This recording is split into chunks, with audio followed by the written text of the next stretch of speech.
Here in southwestern Utah, water is extremely important, and our riparian habitats make up less than 1% of the land base we manage.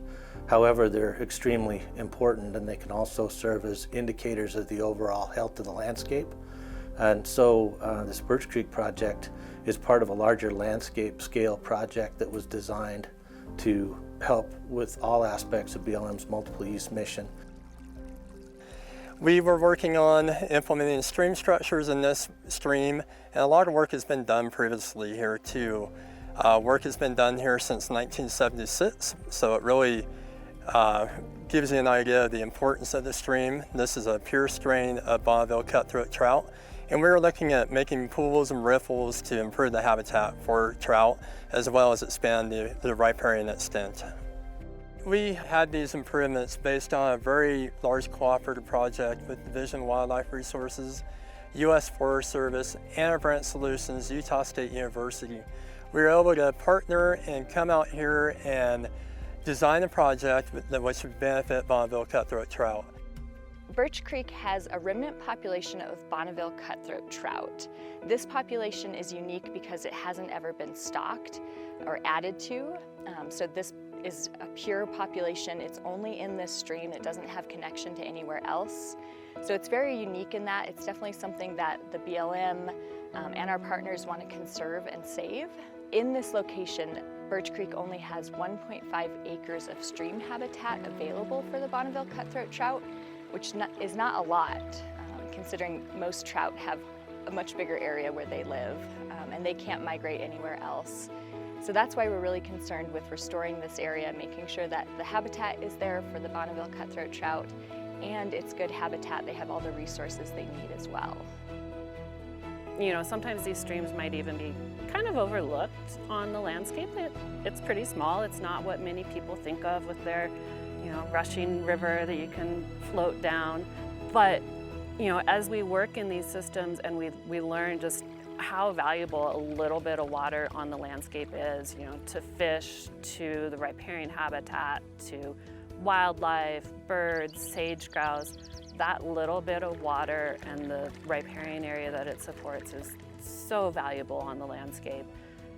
The biologists that work in a natural resource field are a little bit overloaded in today's world. They're bouncing from project to project, and we get out and we do the work and we analyze the data, but we really struggle to bring depth to the resource questions and studies.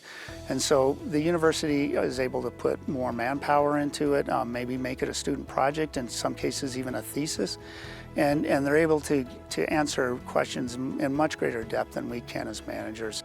Some of the positive outcomes from the Birch Creek Restoration Project are a lot of expanded riparian areas. So we had a lot of pinyon and juniper that were growing right next to the stream. And so we've seen a great increase in that riparian vegetation along the stream. From the Beaver Dam analogs, they've really helped kind of soak the water into the ground, recharge that groundwater, and then help expand the riparian area. We've also trapped a lot of sediment that's been moving down the system as well. So we've kind of helped rebuild that stream system back up and get some more connection to the former floodplain. We've seen some new side channels form from the Beaver Dam analogs that we've built, which have been great. So there's new habitat for the fisheries, a lot of new area for them to go. When I learned about the project, I think what impressed me the most is it was a proactive effort. And often, BLM is in a very reactive position responding to applications and things that walk in the door. And our team took the initiative to build these partnerships and build the relationships and design this project so that they could accomplish something on the ground that they weren't being asked to do, that they wanted to do and knew would have a positive improvement on the landscape. The feedback I'm getting from the BLM is that the science that we're providing is key as they do their restoration work. Without that science component, they don't have the legitimacy. And with the science, they can say, hey, we're backing this up with the best science, best practices, and that allows them to have legitimacy in the work they're doing. Science information really helps us engage with our local community and stakeholders in a multitude of ways. It helps us answer some of the specific questions they have, such as water availability, where the water is going, and how it's impacting the stream condition and riparian resources. And it just helps inform the community on what we're doing and how it's impacting the stream, and the conditions for the fisheries in this stream, the riparian resources, and the other wildlife as well that's using this area.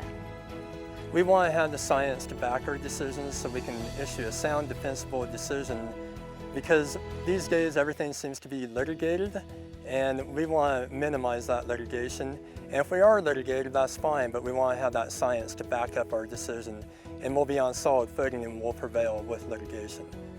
I really feel like this project represents good science because this team came together with their differing expertise across multiple disciplines and came together to design something that was, like I said, multifaceted. It addressed riparian, wildlife habitat, vegetation management, all kinds of different things to come together as a single approach that was implemented as a cohesive strategy to really improve the landscape in this area. The most beneficial thing to this type of project is just the long-term results, the benefits to the landscape and the multiple use mission of the agency. This is exactly what we should be doing, in my opinion, as stewards of the land. It's the right thing to do for our partners, for our constituents, and it's the best investment we can make in the taxpayer dollars.